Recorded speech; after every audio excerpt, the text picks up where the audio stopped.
Okay, good afternoon. Last class we were discussing about the various. Can you see the PPT?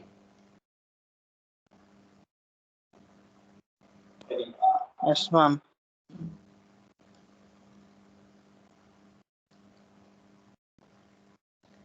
So last class actually what we were discussing the various structural systems that is used for the construction of high-rise structures.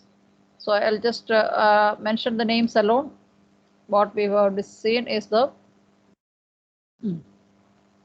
first structural system was the basic structural system that is called rigid frame. It consists of just beams and columns connected by means of moment resistant connections. Okay, so this is what a simple rigid frame. The horizontal force is resisted by the girder and the shear force that is generated from the beams, from the girders and columns. This horizontal force is resisted, and this is how the behavior of the rigid frame. Every column and beam will have a double curvature bending with bending moment 0 at the center point of the beams and columns. And this horizontal force is resisted by the shear that is developed in each story by the beams and columns. Okay. Next, we have moved on to the braced frame we have discussed. In the rigid frame, if we provide any bracings, it can be a single diagonal bracing or a double diagonal bracing, or different types of bracing systems are there according to the nature and according to the convenience of the occupancy. The braces are provided. The purpose of providing brace is to resist the lateral forces along with the horizontal members like beams. So it strengthens the rigid frame. So we can use the braced frame for higher number of stories. This is what the braces will be either subjected to tension or compression according to the direction of the forces that is coming. Okay. So this is the mode of deflection of any, either if it is a rigid frame or a braced frame. This is how the major form of deflection, that is the behavior of the structural system for an external load. It is a flexural mode of deflection. The second one is the shear mode of deflection, and this is a combined mode of deflection. Okay, in flexural mode, you'll have minimum rotation at the base and maximum rotation at the top, whereas in shear deformation, you have almost zero deformation at the top, and this is a combined effect of flexure and shear. Flexure and shear. Okay.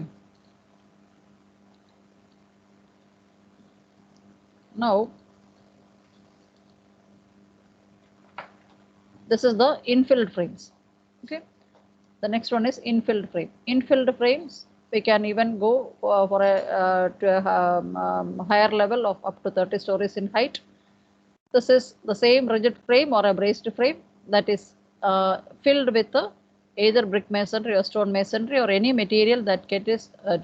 So that will give a high resistance or a high stiffness to the frame. Okay. So the infill will act as a diagonal. The entire infill, it can be analogous to a diagonal or like a bracing. So this vertical, the horizontal force is resisted by the infill as well as the horizontal girders. So similar way, it is the infill frame behavior is similar to that of a braced frame. Okay, only thing it gives high in plane stiffness and it gives more rigidity to the structure. Okay, and we have seen the different types of failure also in infilled frames. One failure is the shear cracking through the masonry, and another failure is the diagonal cracking through the joints of the masonry, and other one is the crushing of this masonry at the corners. Okay, that are the three types of failure that can happen in an infill. At the same time, in an infilled frame, failure can happen in the frame also. In the frame also, like a shear cracking and tensile cracking in the frame due to the subsequent tension and compression that is happening in the infill. Okay, so because of that, there are different types of failure that can happen in the frames also. So actually, it's an interaction between frame and the infill, because in the frame you have infill. So when there is a horizontal load that is happening, this the failure of the infill will affect the framed structure also. Okay, so that you have used to see even in your residential building. You know that if there is some problem that is happening in the, sometimes through because of the any crack in the masonry, because any crack in the masonry or in the infill, you sometimes you see some cracks in the beams and columns also. Okay, so similar effects you can see in case of infill frames. Okay, now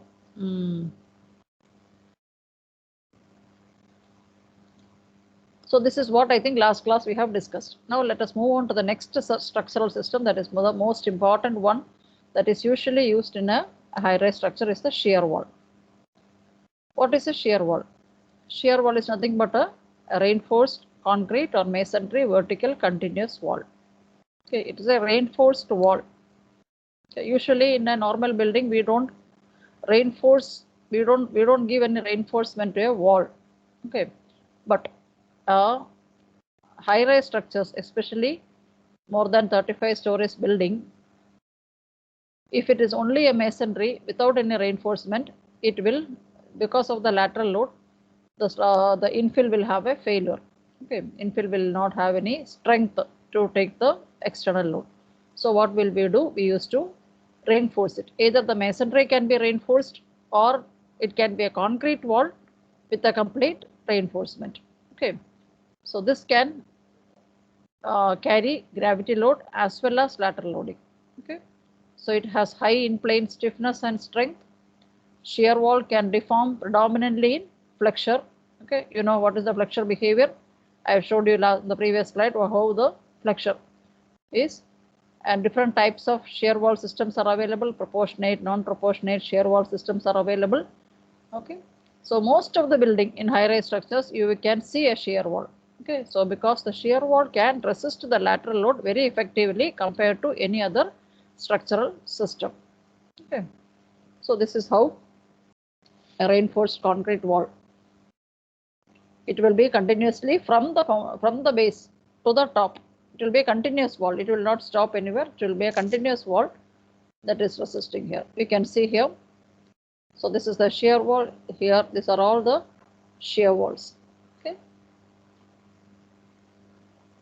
So here I have showed you this is a proportionate shear wall and non-proportionate shear wall.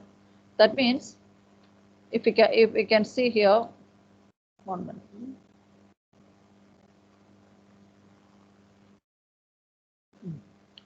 So this is the region, this is one shear wall, this is another shear wall. Okay, this is the wall 1 and this is another wall 1. Suppose here, if the moment of inertia or I1, moment of inertia depends upon the cross section. Okay, the cross section of the shear wall.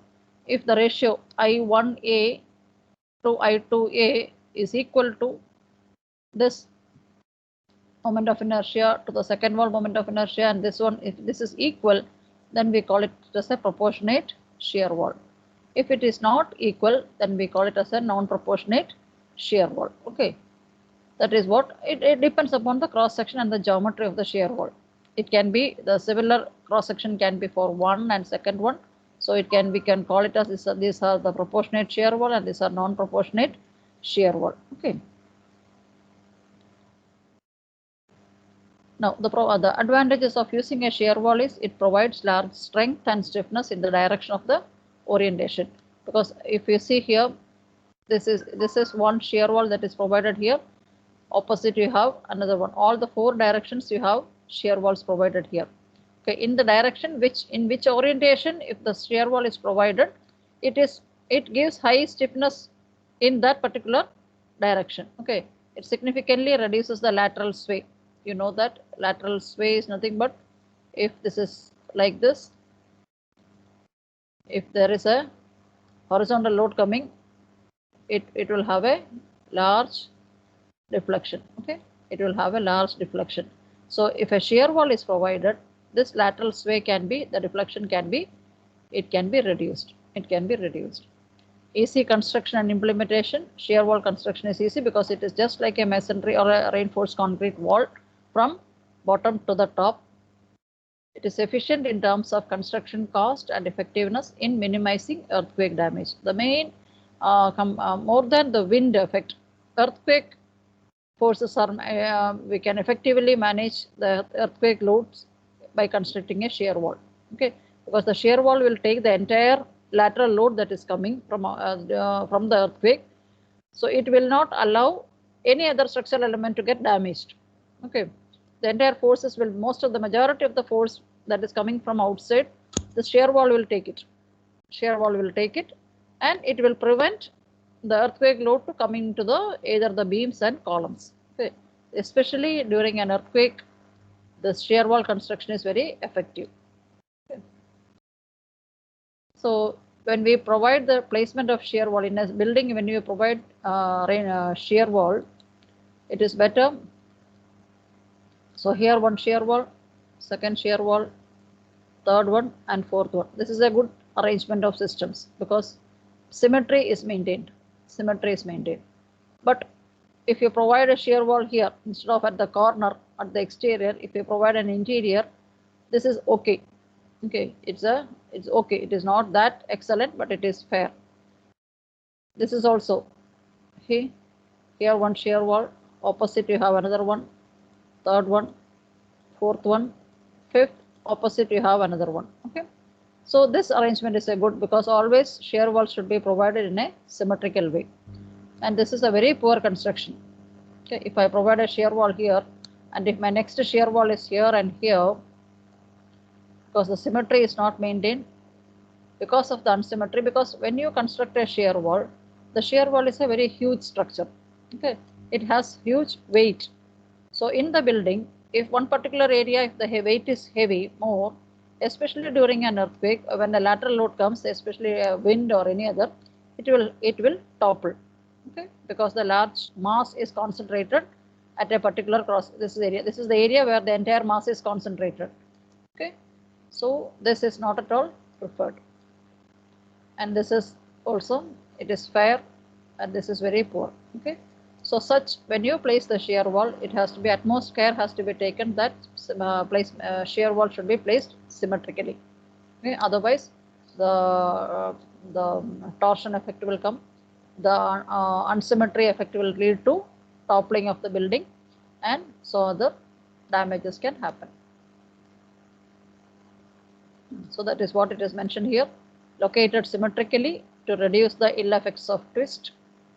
Symmetry can be along one or both the directions. It can be located at exterior or interior. It is more effective when located along the exterior perimeter of the building. Mostly shear walls, it is preferred to place at the exterior of the building. Interior of the building we provide, but it should be symmetry. Usually the shear walls will be as a core. You can use that as a lift or any other provision, we can use it. So this is what it is very important when you place the shear wall in a structure. Are you able to understand?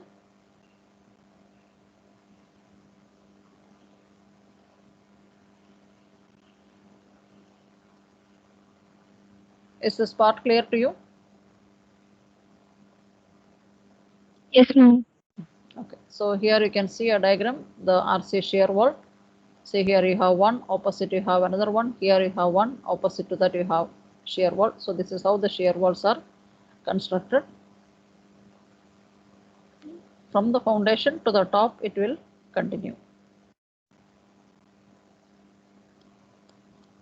Okay, this is symmetrical about the x-axis, and it is symmetrical about the y-axis also.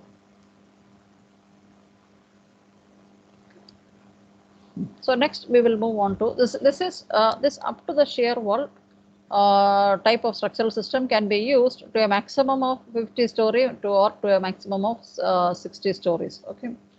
Beyond that, if you go, or whatever structural system that we have discussed now, it may not be effective in taking the lateral load.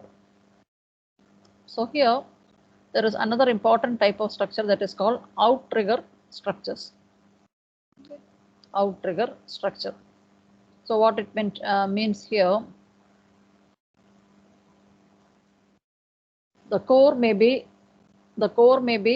centrally located with outriggers extending on both sides, or in some cases it may be located on one side of the building with outriggers extending to the building columns on the other side. Okay, so here this diagram I will explain to you. This is also. What are outriggers, ma'am? I'll tell you. I'm going to explain you. Okay, I'm going to explain with this diagram. Can you see the slide? Yes, ma'am. So now see this diagram. See this diagram. This red color truss. Can you see? This red color truss is the core. Okay, this is the core of the building. This is whatever we are discussing. Outrigger structures are all interior type of structures. Okay, initially we told there are two types of structures: interior type and exterior type. In interior type, the main load carrying members are located at the core, that is in the inside. So this is what is your main core. Okay, you can see the core here in this diagram. Also you can see the core. Okay, so and this, can you see this blue? These are the 4 mega columns you can see here. So this is one column, this is another column. These are the 4 columns located perimeter at the perimeter. Okay, this mega columns, and this is your core. From the core to the mega columns or the perimeter columns, you can see some orange color trusses. You can see here. They are called outrigger trusses. They are called outrigger trusses. Okay, that means the core of the structural system that is connected with the external columns with a truss, with the truss members, because it's very huge, it is very heavy. Okay, so the connection between the interior core the core of the building with the external members, that is the main load carrying members, are this columns as well as the truss, this truss inside. Okay, so this is connected with to the mega columns. These are called outrigger trusses. So such structures we call it as outrigger structures. Is it clear? You can see here the outriggers are generally in the form of trusses. It will be very huge structure. Okay, it will usually in the steel structures or walls in concrete structures that effectively act as stiff headers, including a tension compression couple in the outer columns. So the entire load that is coming from the column is transmitted to this column through this outrigger trusses. Now you can see another green or like another blue color here. Okay, that is called a belt truss. That is the truss that is connecting between the columns. Okay, these two columns, this blue and this blue columns are connected. You can see periphery. These are called belt trusses, and this inside red color is called the core or the core perimeter truss, and this orange color is called the outrigger trusses. You can see here, I think in this diagram, I don't know whether it is exactly clear. I'll see the next one. Outrigger structure. You can see here, it is you can see an inside truss. You can see here from the core to the external column that is connected. Is it clear to you? You can browse it and see. You can browse it and see the structures with outrigger structures. So you will get so much of information. At least did you get an idea what is an outrigger? Yes, ma'am. Yes, ma'am. Okay. Yes, ma'am. Usually, I had one more diagram. I think it is not here. You can just see that you can. Okay, if it is there, you can see it. Okay, just browse it and see outrigger structures. You will get now lot of images in that. So the belt trusses are often provided to distribute these tensile and compressive forces to a large number of exterior frame columns. You can see this. These are the belt trusses also, because the distance between the columns, if you see the original structure, it will be very huge structure. Okay, the distance between the span between the columns will be very heavy. So with the huge trusses only, these are supported. Okay, so it can be built up to almost around 150 floors. Okay, so no other structural systems are capable of carrying this external load that is on this high-rise building. Okay, this Shanghai World Financial Trade Center, this is an outrigger structure. So here, this particular graph shows the number of stories and different types of structural system. A braced frame, maximum of up to 15 or stories. A rigid frame up to 20 stories. Rigid frame steel up to 30 stories we can go. Then shear wall you can go. So braced rigid frames, etc., etc. So it's an outrigger structure we can use up to a maximum of 150 floors. Okay. So these were all the interior type of structures that we were discussing now. Now let us move on to the exterior type of structures. Okay. In exterior, what we are telling, the main load carrying members are located at the periphery of the building. It is outside, and inner space, it is like a hollow space where we have all the utility spaces are available. So here this particular slide shows the different types of exterior type of structures. It's like a framed tube, perforated shell tube, deep spandrel, trussed tube, bundled tube. See, the bundled tube is an example of your Burj Khalifa. Okay. The building is similar to a bundled tube structure. Okay. Framed tube in tube, perforated tube. So many different structural systems are available. So the tube system. The tube system concept is based on the idea that a building can be designed to resist lateral loads by designing it as a hollow cantilever perpendicular to the ground. It is like a cantilever. Anyway, all structural systems are cantilever structures. Okay, cantilever structures. It is like a hollow cantilever. The entire, I can show it here. See, it is like this. You have the shear core outside. You have it is like a tube, and you have your structure. This is a tube in tube. There is one tube. Inside you have another core, another tube. So this is called the shear core, and here you can see an outrigger bell truss. So this is a truss system which supports between the columns and the inner core and the outer core. Okay. So this is a tubular structure. You can see this is a tubular structure. This is your outer core and this is your inner core. Okay. The system is formed by using closely spaced columns and deep spandrel beams. So these are the beams. You must have seen there are two terms here. A spandrel beam. There is another term called girder, isn't it? These are all the terms that is used for beam. We use girder, we use beam, we use spandrel beams. Okay.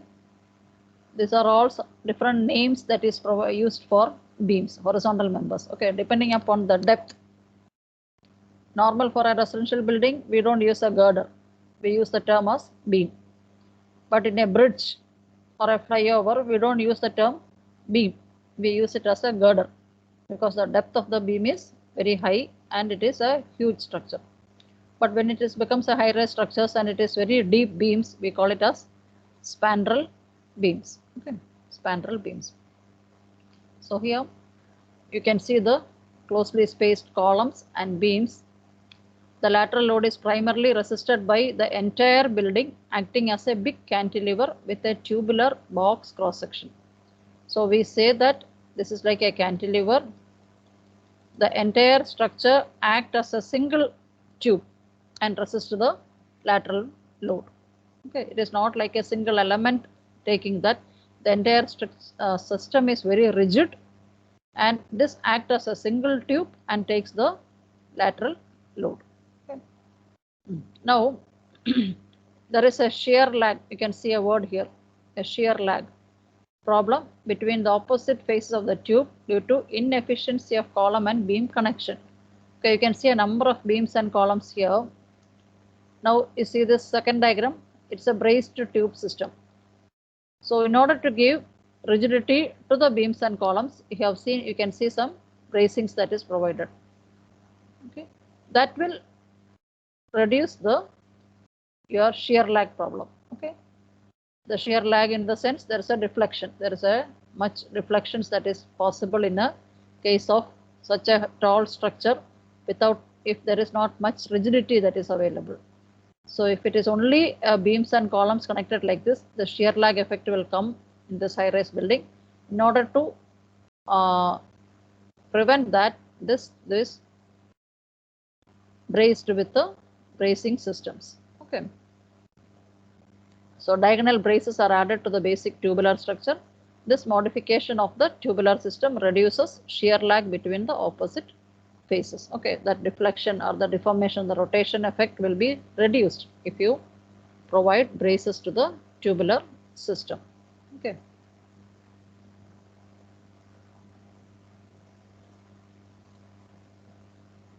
There is another system that is called diagrid system.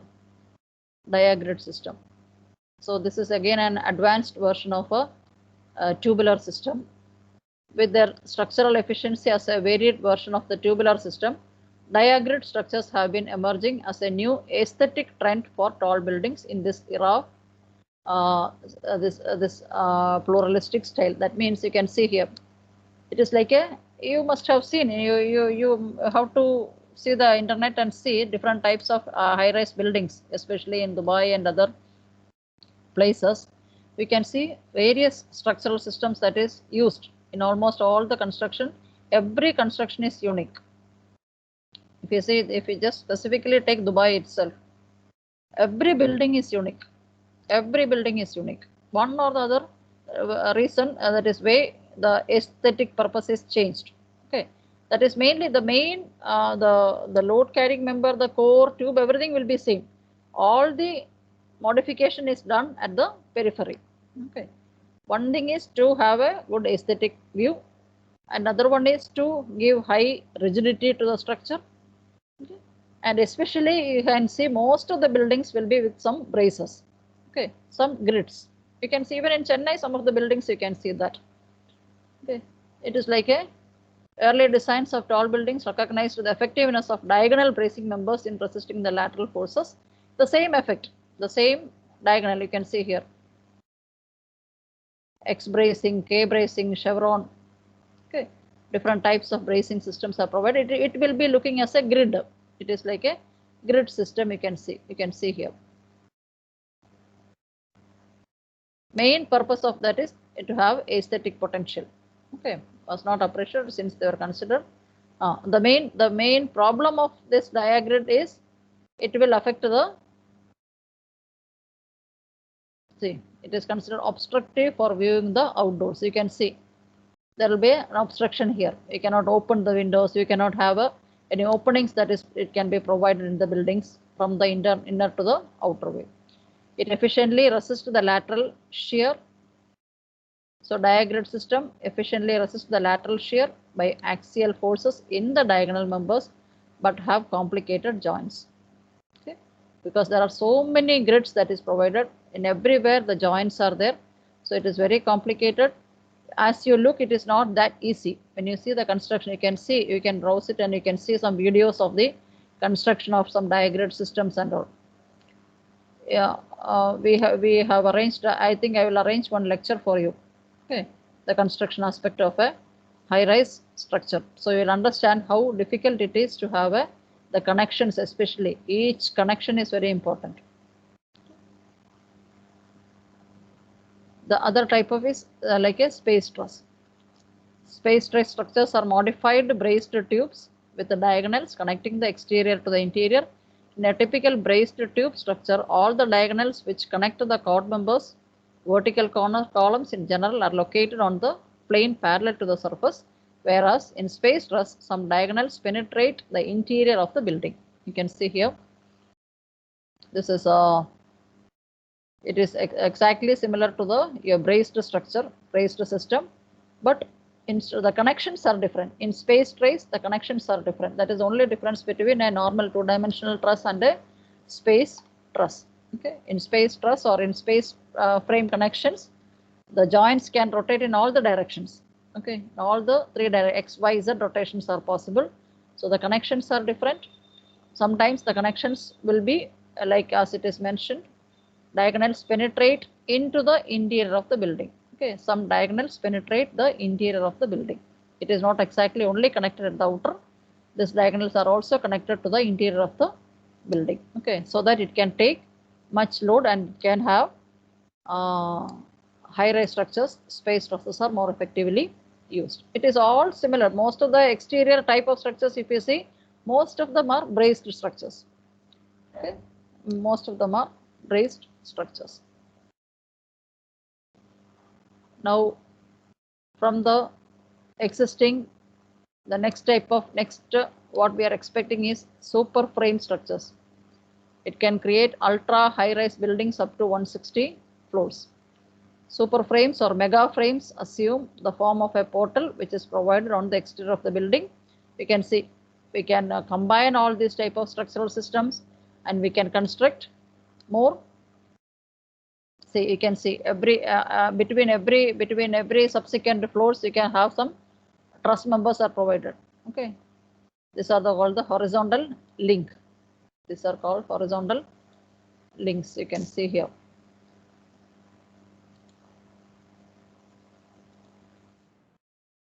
So you can see here the trusses that is provided between every 10 to 15 floors. You can see the trusses. This gives the rigidity to the structure. It gives the stiffness to the structure. This trusses usually resist the lateral load that is coming from externally. Okay.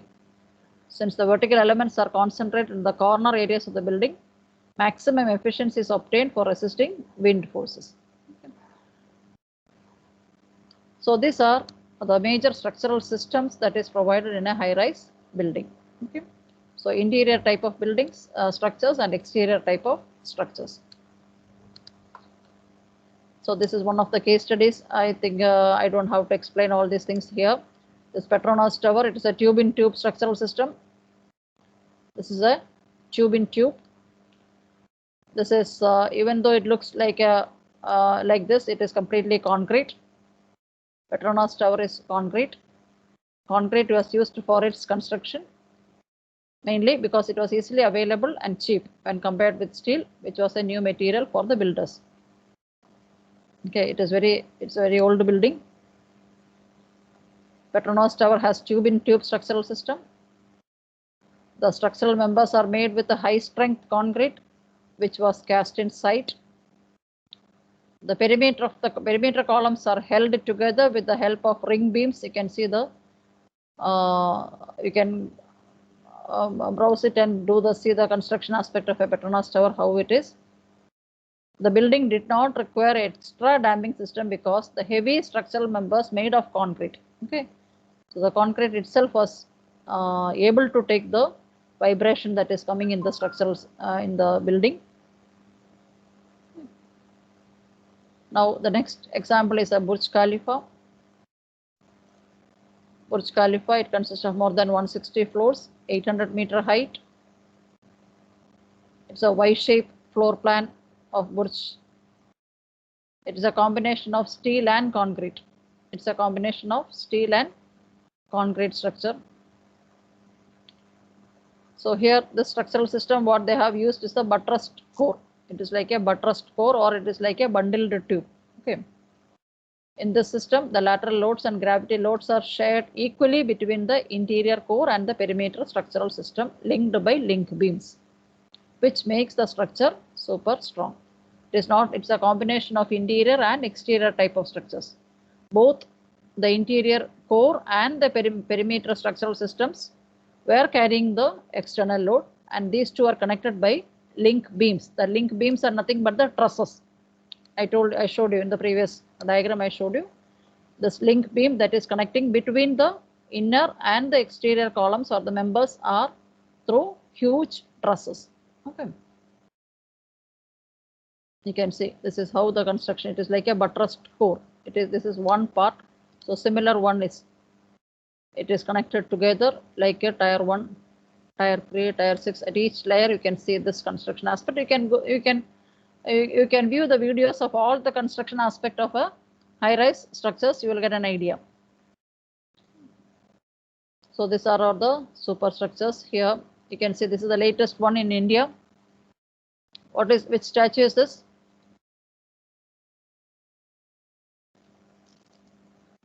What is this?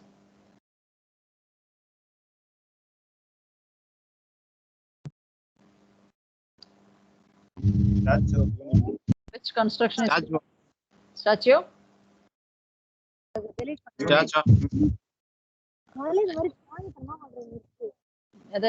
Statue? Statue of Unity, ma'am. Very good. Statue of Unity. Okay, who is he? Ma'am, Kavi, ma'am. Kavi Arsu, ma'am. Not that Kavi Arsu. The statue. Who is the statue? Statue of Unity.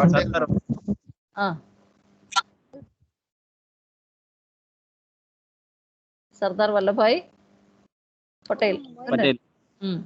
So this is, where is it located? Gujarat. Gujarat. Okay. So you see the construction, when the statue looks like this, we don't understand what exactly happened inside. Okay. So it's huge structural steel. It's completely of steel. Okay. Completely of steel. You can see see this hand, this portion, this everywhere, this portion you see, you can see the how the structural systems are used here. It's such a huge construction, how the construction is done. So this is the tallest statue, isn't it? And so much of challenges were there in the construction because it is in the bank of Narmada River. Ma'am. Yes. How light get inside if it's statue? Is like? No, I didn't hear what. Yes. How the sunlight get inside the building if it is statue? How? Sunlight. Sunlight. How can it get inside? How sunlight will get inside? It's statue. There are openings because we can go into the statue. Okay, there are openings there. And there are provisions to get the sunlight inside. Everything is there, but you look the statue when you go near and see. It is there are openings available. Okay, there are openings available. Understood. It is available. It is there because people can go there and see that this one air circulation is provided there. I think I will arrange one guest lecture for you to understand the construction aspect of this Sardar Statue of Unity. So we'll understand how the construction aspect is done. Okay. One or two high-rise structures construction aspect, I'll make a lecture for you. Okay.